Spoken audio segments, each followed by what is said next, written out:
राहुल गांधी की लोकप्रियता एक बार फिर पीएम मोदी की लोकप्रियता पर भारी पड़ गई है, क्योंकि राहुल गांधी ने जो कदम उठाए हैं पहलगाम घटना के बाद से, उसके बाद से पूरे देश में उनकी चर्चा हो रही है।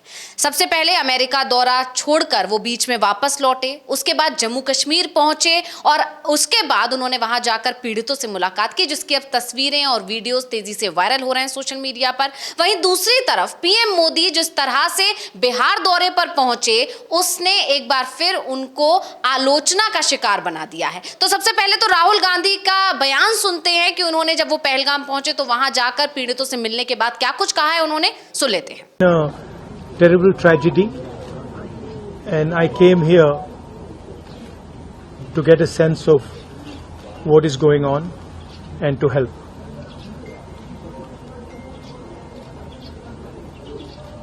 The entire people of Jammu and Kashmir have condemned this terrible action, and they have fully supported the nation at this time. I met one of the people who was injured. I of course couldn't meet other family members and other people because the injured people have gone back. My love and affection to everybody who has lost family members, and I want everybody to know that the whole nation is standing together as one. We had a meeting yesterday with the government, and the united opposition condemned this action and said that we are there to support whatever action the government wants to take. The idea behind what has happened is to divide society, is to make brother fight brother.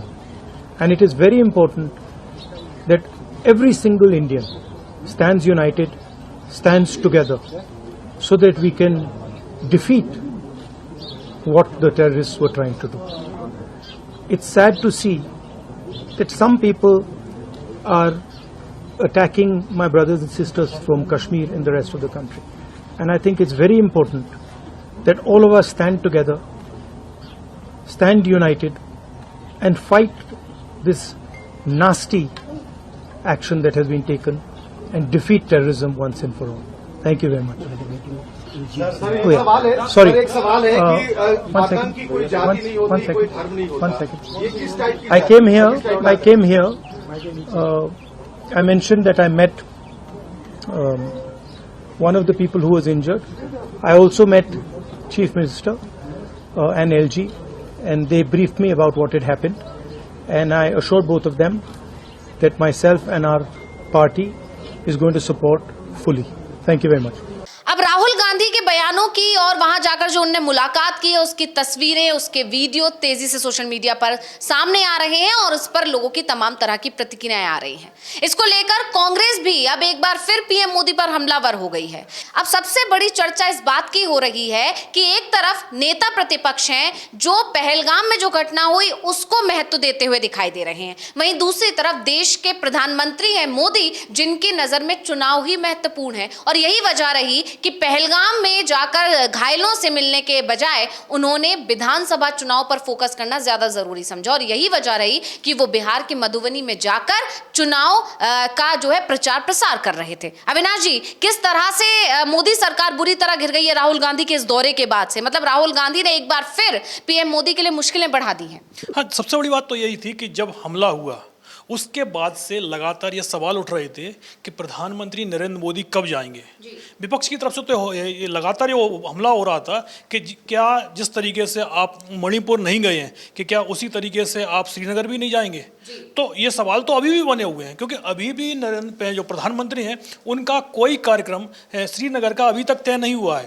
दूसरी तरफ Rahul Gandhi America में थे इस समय ये घटना घटी, जैसे ही ये खबर पहुंची है वो तत्काल इंडिया लौट कर आते हैं और उसके बाद वो सर्वदलीय बैठक में अगले दिन शिरकत करते हैं, शामिल होते हैं, और उसके बाद वो श्रीनगर पहुंच जाते हैं।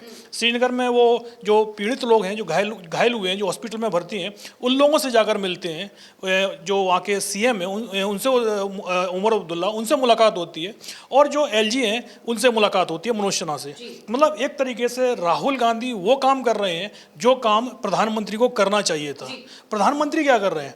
प्रधानमंत्री प्रचार कर रहे हैं इस समय प्रचार का, जबकि अभी चुनाव भी नहीं है, चुनाव 6-8 महीने बाद है, लेकिन आप अपनी चुनावी रैली जो है उसको नहीं टाल रहे हैं। उसके लिए मधुबनी पहुंचते हैं और जबरदस्त भीड़ जुटाई जाती है उनकी पार्टी के लोगों की तरफ से। साफ है कि प्रधानमंत्री का ध्यान देश की सुरक्षा पर कम दिखाई दे रहा है, और उनका जो चुनाव प्रचार अभियान जो चल रहा है वो पूरी तरीके से चल रहा है, उसमें किसी तरीके की कोई कमी नहीं आ रही है। और सबसे बड़ी बात तो ये है कि अभी वो मधुबनी से लौट कर आए हैं। अब सवाल तो यही उठ रहे थे कि भाई अब श्रीनगर वो कब जाएंगे, पहलगांव कब जाएंगे। अभी उसका कोई कार्यक्रम नहीं बना है, लेकिन बिहार के उनके 2 कार्यक्रम और तय हो गए हैं। अगले महीने प्रधानमंत्री के 2 दौरे तय हो गए हैं। 4 तारीख को वो पटना जा रहे हैं, और 30 तारीख को भी उनका जो दौरा है शाहबाद एरिया में, वो औरंगाबाद जाएंगे कि सासाराम जाएंगे, अभी ये तय नहीं हुआ है, लेकिन ये तय हो गया है कि 30 तारीख को प्रधानमंत्री बिहार पहुंच रहे हैं, और दोनों ही जगह उनकी रैलियां होंगी। और क्योंकि ये कहा जा रहा है कि जो बीजेपी जो अभी लोकसभा चुनाव निकला है, बिहार में जो शाहबाद एरिया है और दूसरा जो पटना के आसपास का रीजन है, उसमें बीजेपी को ज़बरदस्त हार का सामना करना पड़ा था, और इसीलिए प्रधानमंत्री की अधिकतर जो रैलियां हैं उसी एरिया में अभी से शुरू हो चुकी हैं, ताकि वहाँ पर जो विधानसभा चुनाव है, विधानसभा चुनाव से पहले तक वो खुद को मजबूत कर लें। भाई इस समय देश की सुरक्षा ज़्यादा महत्वपूर्ण है, चुनाव बाद में आएगा। तो अब इसी को लेकर लगातार सवाल उठ रहे हैं। राहुल गांधी आज श्रीनगर में, और प्रधानमंत्री का अभी वहां जाने का कोई कार्यक्रम दिखाई नहीं दे रहा है। जी बिल्कुल, जिस तरह से राहुल गांधी सक्रिय दिखाई दे रहे हैं, मतलब सरकार से ज्यादा सक्रिय तो विपक्ष दिखाई दे रहा है, और विपक्ष में भी नेता प्रतिपक्ष जिस तरह से एक्टिव हैं, सबसे पहले अमेरिका से तुरंत लौट कर आना, अमेरिका से लौटने के बाद CWC की बैठक में शामिल होना, जिसमें इस पूरे गंभीर मुद्दे पर चर्चा हुई, और विपक्ष ने क्या तैयारी की या विपक्ष ने किस तरह से एकजुटता दिखाने का संदेश दिया। साफ साफ कहा कि हम इस मुद्दे पर सरकार के साथ खड़े हुए हैं, आतंकवाद का सफाया होना चाहिए। इस तरह की जो चर्चा हुई उस बैठक में, उसके बाद सर्वदलीय बैठक जो सरकार की तरफ से बुलाई गई थी, उस बैठक में भी राहुल गांधी शामिल हुए, और उसके बाद वो अगले ही दिन पहलगाम निकल गए। यानी लगातार जब से वो अमेरिका से लौटे हैं वो इसी मुद्दे पर गंभीरता दिखा रहे हैं और लगातार सक्रिय बने हुए हैं। लेकिन इसके उलट पीएम मोदी भले ही सऊदी से अपना दौरा छोड़कर बीच में वापस आ गए, कानपुर दौरा भी उन्होंने रद्द कर दिया, तब तक ये माना जा रहा था कि पीएम मोदी काफी गंभीरता दिखा रहे हैं। लेकिन जिस तरह से वो मधुबनी पहुंचे,